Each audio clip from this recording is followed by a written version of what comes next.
Welcome to the Blissful Bonus Mom podcast. Welcome back, everybody. Thank you for listening. We are just two moms that are just navigating life, family, faith, all of that above, and making sure that we're keeping Jesus the priority, okay? Today's episode is kind of a tricky episode. It might touch on a little things here and there. We are talking about high conflict birth mothers. My experience is a little different from most. I didn't even know it was a thing until I joined different stepmom groups on Facebook, and I kept seeing the acronym HCBM. I'm like, what in the world does that mean? HCBM. First of all, these stepmom groups have a lot of acronyms, and I was like, Listen. what does half these acronyms mean? And I was so thankful. Goodness. I was so thankful because the one group that I'm mostly active in, they had a chart. They had a chart talking about what all of these acronyms means. And I'm like, okay, HCBM, high conflict birth mom. And I was like, what is that supposed to mean? Like, what's going on? And then when I clicked on the acronym, I started seeing the different posts that had them on, and I realized what a high conflict birth mother was. And that's in the name itself. It's a mom of your stepchildren, your bonus children. It's their mother who does not make your life the easiest, basically. So they're the ones that's, I don't want to say causing havoc in your life, but causing havoc in your life when you're just trying to navigate and trying to make the blended family thing work. And the reason I said that it's different for me is because my son's mother is not necessarily someone I would label as high conflict, because her and I have zero issues with each other. Her and I have zero issues. We can actually hold a conversation and we're okay with each other. We've, set that boundary. Like, I know who you are. She knows who I am in his place. It was more so conflict between her and my husband. But before I get into all of that, what do you have to say about any high conflict birth mothers? I have a little bit to say. First of all, let me say that I don't necessarily like the term, if I'm being honest. Okay. Because I think it already gives a negative connotation, right? I agree. To this woman who is also navigating through this newness for her. We're talking about it from the bonus mom standpoint or stepmom standpoint, right? But I think we forget that the birth mom is also navigating in a new space and learning, right? And so I kind of have a little issue with the term because when we are navigating and when we are learning, right, we don't always know how. And we don't always get it right. Absolutely. And I know that this is not all at all, but I will say I think in most cases, while we are learning and we're not getting it right, I think we should just have a little bit more grace, right? And so I'll start off with that. I also will say I don't necessarily have that issue either. Again, I'm in a different space of being more new to this space. I will say that our personalities are different, and I am learning how to be mindful of that and respectful of that without taking anything personal. But again, we both are in a new space, and I think that our goal is to be respectful on both ends. That's a conversation that we had, is being respectful and keeping the child the main thing. Absolutely. And I will say, I think when that isn't done, when the child is not the focal point, I would say, I think that's where the high conflict comes in, if at all. You have some birth moms who are not healed. They are not over the fact that that relationship didn't work. Yeah. And there was nothing wrong with that. However, when they do not deal with that and aren't honest about that, of course, conflict can come into play.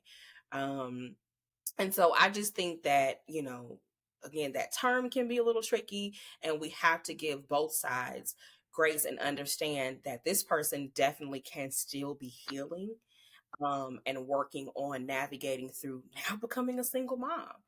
That transition for me, being in a relationship with my child, my oldest daughter's father, and becoming a single mom was traumatic for me. Not having that other counterpart every day, or knowing that this is who I can count on, and he was at least nearby, to being in different cities or different spaces, and there's a distance between the two of us. That was hard, and that can cause a lot of feelings: resentment, fear, anxiety, stress. And so, yeah, that's what I have to say. And the girls may not like it, but it is what it is. Well, I have a question. I'm glad you said that. I actually have a couple of questions, if you don't mind.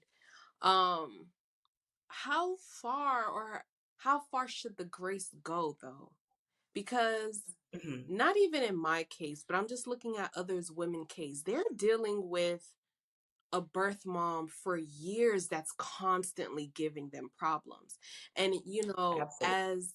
as a believer, yes, we should operate in grace, and we should try to make sense of it all and make sure that the kids stay a priority.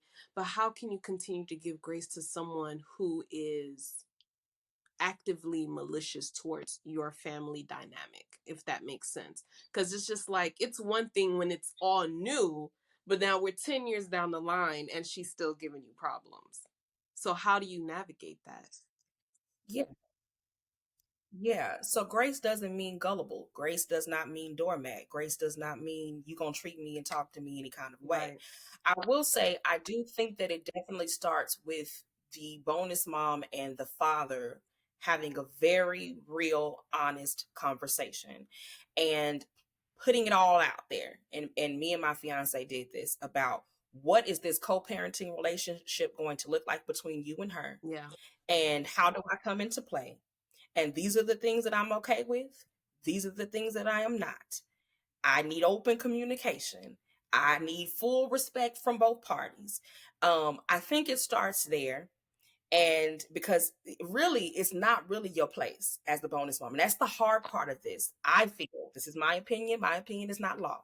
I feel like it is not your place to run up on the birth mom and be like, you gonna respect me and you No, ain't gonna I treat, and you, 100% because agree with you. that, I think that adds to the conflict, right? Because she ain't trying to hear nothing from you. Absolutely. But I think it takes something in that man as a man to say, hey, listen, we're gonna sit everybody down, we're gonna talk, and we did that. Again, we didn't have any issues, but just to set a precedence of respect among all parties. What are your expectations? What are your yeses, nos?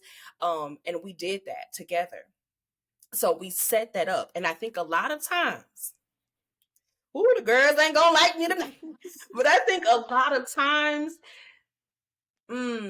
our significant others, we love them, but a lot of times they miss a step. When you come from one relationship and you have a child there, and now you're in a new relationship with a one, you can't just go on like that other party isn't there.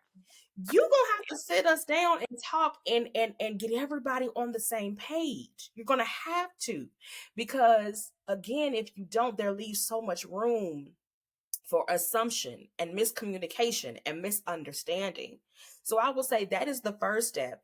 And I would say if you continue to have to deal with that, even after having a conversation or repeated conversations, as a believer, just how I don't know, I don't remember who it was in particular that said, well, how often, God, do we forgive? 70 times. What is it, 70 times 7? Like, yeah, just the way you said something. You said, how often do we continue to give someone grace who doesn't, they're just not the same way God does for us every day. So I think sometimes we reflect outwardly, but we forget that every day God has given us grace that we don't deserve, that we keep abusing, that we don't always get it right. And so we have to be able to look outward, inward, and say, you know what, God did it for me, so I'm going to continue to be long suffering with this person. And here's the one. I know, brace yourselves. I'm gonna pray for them. Yeah. Oh, I know it. Yeah. I know it's hard. Yeah. I know it's hard. I know it's difficult. I know it. I know. But it's not up to you to change anybody. Absolutely. You don't have the power to change anyone, but God does. Absolutely.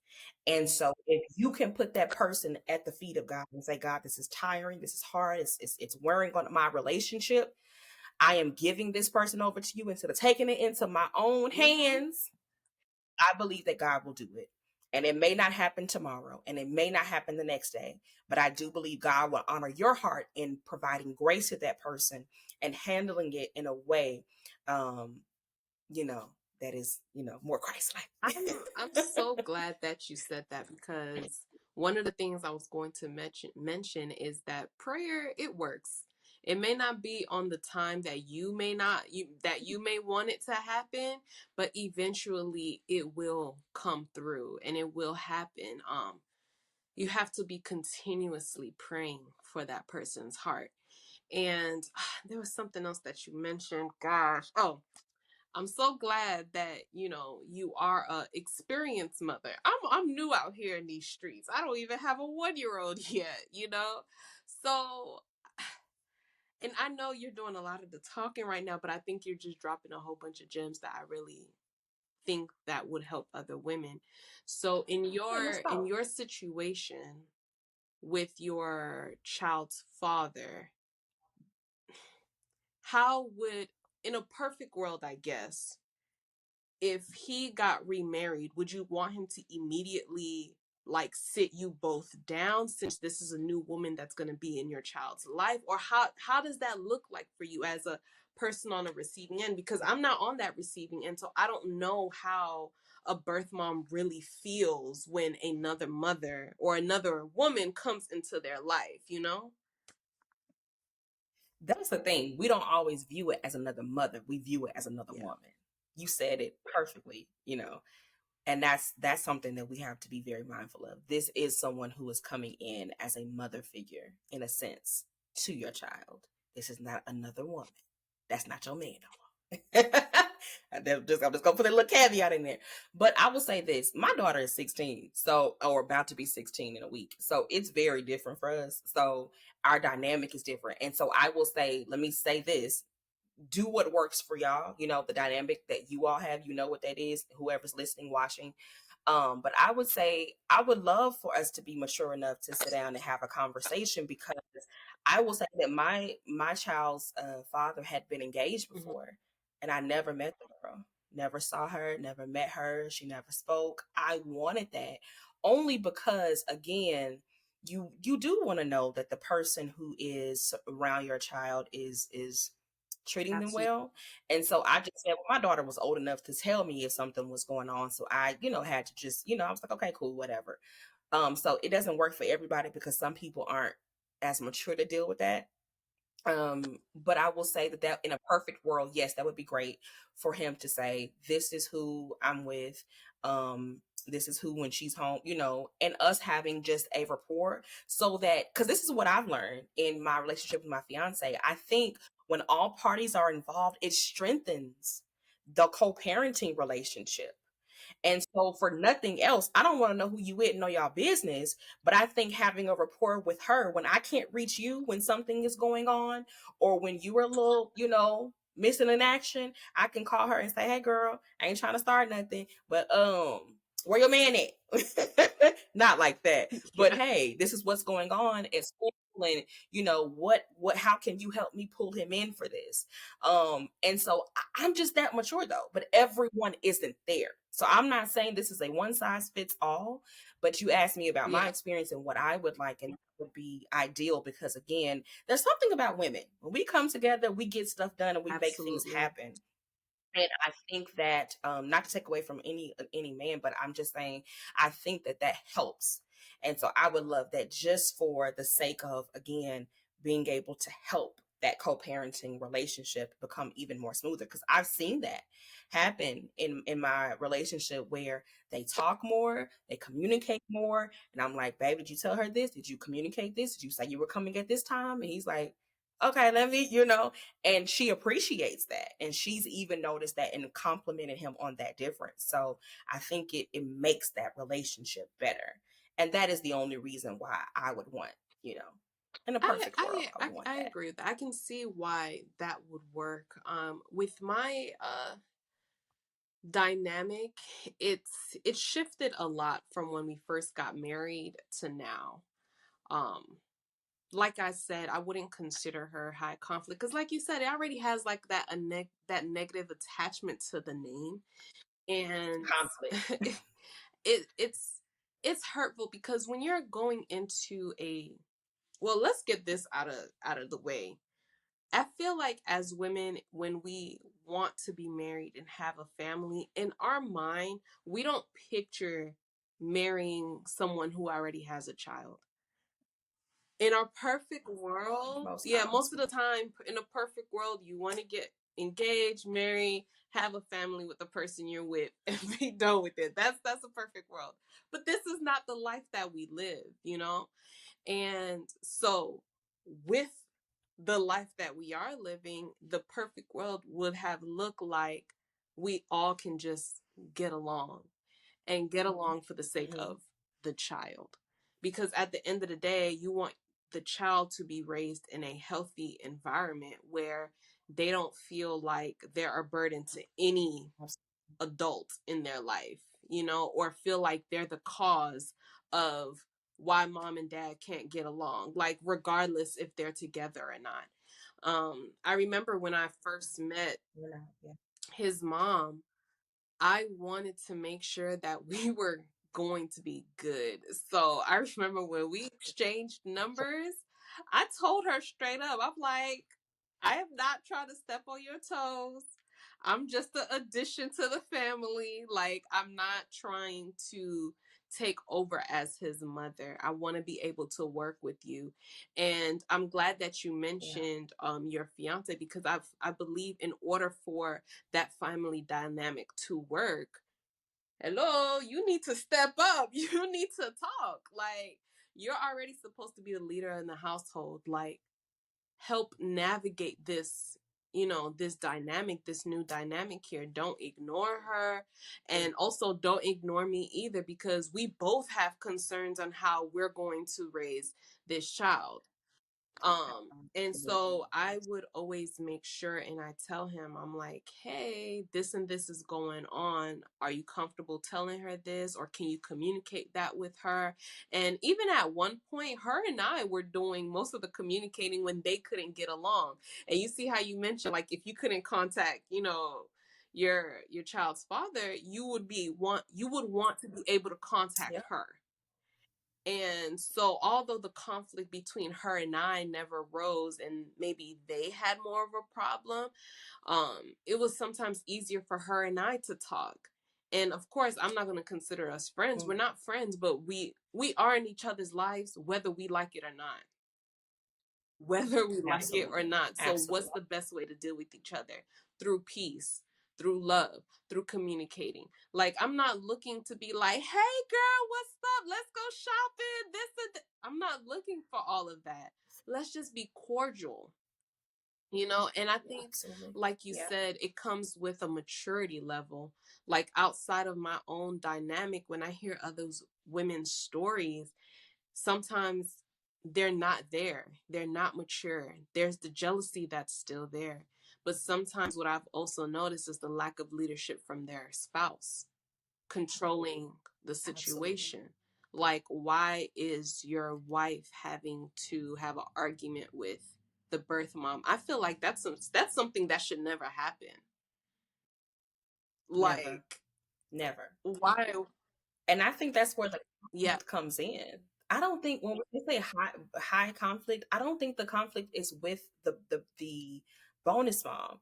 I think mm, I think the ex-wife, ex-girlfriend, ex-fiance.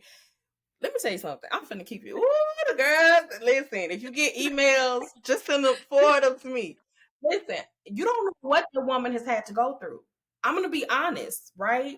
Because sometimes he's evolved and matured by the Yeah. time he got to you. But you don't know what that woman had to go through. So a lot of times her hurt, her resentment, her whatever, her attitude, whatever you want to call it, it has nothing to do with you. But it has everything to do with the fact that she's been through some stuff. And sometimes that man has not addressed those things. And he's moved on and he's having a happy life, happy family. And now she's like, oh, so now you want to be, oh, okay. That's not an excuse by any means, right? But again, there is something that has to take place. There is a conversation. Oh, I hope he doesn't. I told my fiance, I said, apologize. Apologize for everything. Even if you don't feel, be genuine. Even if it hurts you, even if you feel slighted, even if your pride wants to say, apologize. And that man was not happy with me. Okay. But there are some things that will not be resolved. And you cannot have peace in chaos. You can't have peace in hurt. You can't have some things you can't skip over. You got to address it. You have to address it head on. You have to deal with it. And a lot of times the bonus mom is taking what was really wasn't even meant for you. So I want to say this, don't take it personally, sis. A lot of times it has nothing to do with you. And this is not an easy space for either side, for any side of this, at any vantage point. But I would really encourage bonus moms to sit their spouse, their significant other down and say, hey, what do we need to address? I may not even been in the picture when it happened, but what do you need to address? Absolutely. You understand? And it's not easy. But if it brings peace and it brings a level of contentment, address the stuff you need to address. Absolutely. What I wanted to wrap it up and kind of say, dealing with, I'm trying to think of another word outside of high conflict. Dealing with someone who may not be on the same maturity level as you can get through it by prayer, talking to your spouse, trying to figure out the root of it. But one of the biggest things that you said earlier is respect. Respect has to be there. It can't be you disrespecting her. It can't be your spouse disrespecting. At the end of the day, that's the mother of, their children. There has to be some level of respect there, even if she acting wild and crazy. In some cases, you really do gotta just turn the other cheek, because she just gonna be fighting a wall. Like, if you're not reciprocating back, she's just gonna be fighting a wall, and at the end of the day, she's gonna get tired, and it's just gonna be like, okay, we don't have to have a long drawn out conversation. Let's just say, all right, you picking him up this time, you picking up that time. That could be the only conversation y'all ever have, and call it a day. Because there's a peace there. There's no arguing. There's nothing. And one of the biggest things, this just came to my mind. Thank you, God. One of the things that I feel like that brings conflict, that parents have to stop doing, is involving the child. Stop telling your child, oh, your mom is this way, your dad is this way. Oh, you don't do this, or you stop speaking negative things about the other parent to your child. Because when that child gets old enough, they go to that other parent and they say, well, my mom said, well, my daddy said, well, they said I can't do that, well, they said I can't do. Then problems gonna arise. Stop involving that child in your drama. Let that child be a child. Let that child be a child. And you're also creating a blueprint for that child. Whether you know it or not, you are leading by example, even when you don't think your child is watching and looking. And as someone who has made those mistakes, it is detrimental to your child. And one day they will grow up and they will fall in love and they will have children. And how they show up in that space has a lot to do with what they saw, heard, and felt. Yep. Be mindful of that. So I just wanted to leave off with that, because I've seen negative things happen, and it's not okay. It'll always appear in their adult life. So yeah, I hope you guys got some gems today. and just try to be peaceful moving forward. Try to be peaceful. And at the end of the day, in these dynamics of being a blended family, what's most important is that child's upbringing. Yeah, so we will see you guys on the next episode. We will be talking about a sensitive subject. So I won't even say what it's about. So you have to stay tuned to see what we're going to talk about. We love you guys. Thank you for your support from these last couple of episodes. We really appreciate it. We love you, and Jesus loves you most. Bye.